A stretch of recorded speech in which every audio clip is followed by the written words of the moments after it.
The Rubik's protocol. This thing has more combinations than atoms in the observable universe. And if you watched me solve it, you'd think I'm calculating millions of moves per second. You'd assume I have some kind of special brain. Wrong.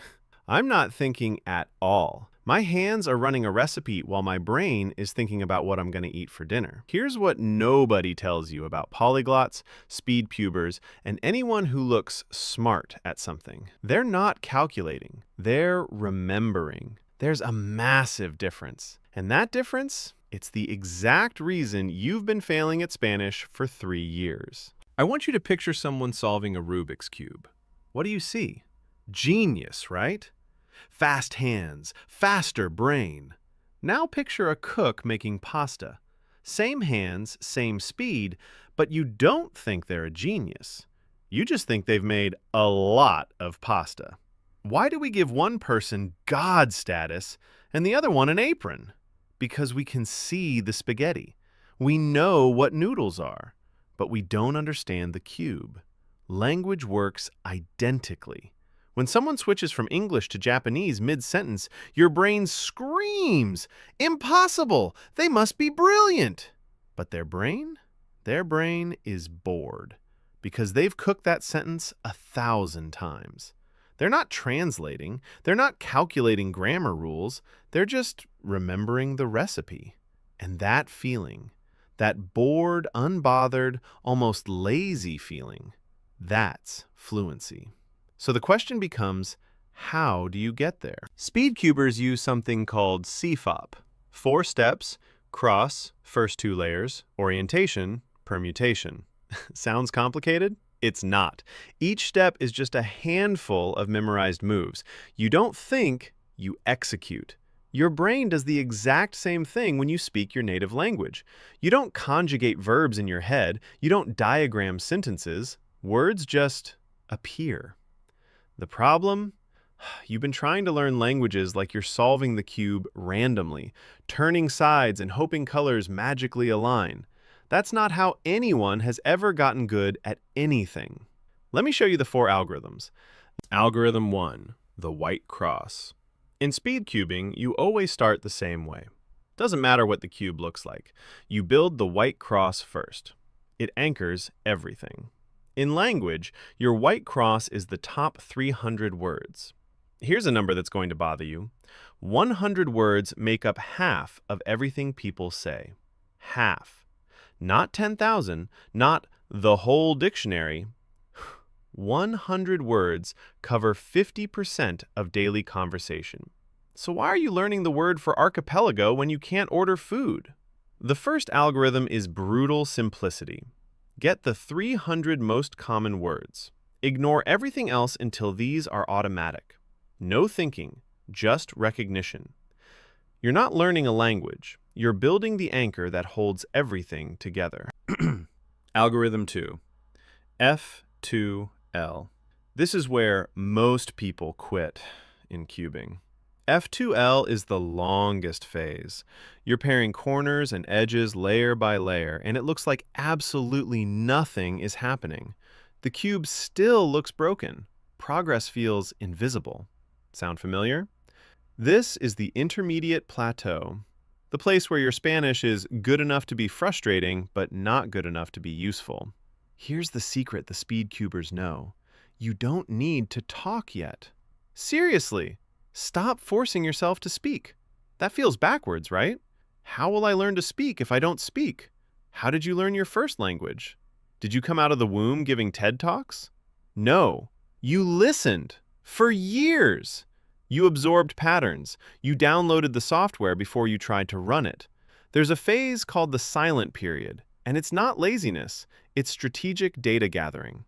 You flood your brain with input you can mostly understand. Podcasts, shows, conversations, and you let the patterns settle. You're not being quiet because you're scared. You're being quiet because you're loading. Algorithm 3, OLL. Now we flip. In cubing, OLL is where you orient all the pieces on the last layer. It's precise, it's fast, and it requires what cubers call finger tricks, muscle memory so deep your hands move faster than thought. In language, this is shadowing. You find audio with a transcript, you listen once to understand, then you listen again, and this time you speak along with it, not after, with, at the same time, matching speed, matching rhythm, matching emotion. This is a physical workout for your mouth. Your tongue has been lazy because it's never been trained. You're teaching your face to form sounds it has literally never formed before. Do this 10 minutes a day and something strange happens. Sentences start appearing before you ask for them. Your mouth knows what to do before your brain catches up. That's the moment the algorithm takes over. That's the moment you become the unbothered solver. Algorithm 4. PLL. Final step, the lock. In cubing, PLL moves all the pieces to their final positions. It's the save state, the moment when the solve becomes permanent. In language, this is spaced repetition. Your brain forgets. That's not a character flaw, it's biology. Hermann Ebbinghaus measured this 130 years ago, and you lose 70% of new information within 24 hours, unless you actively fight it. But here's the good news.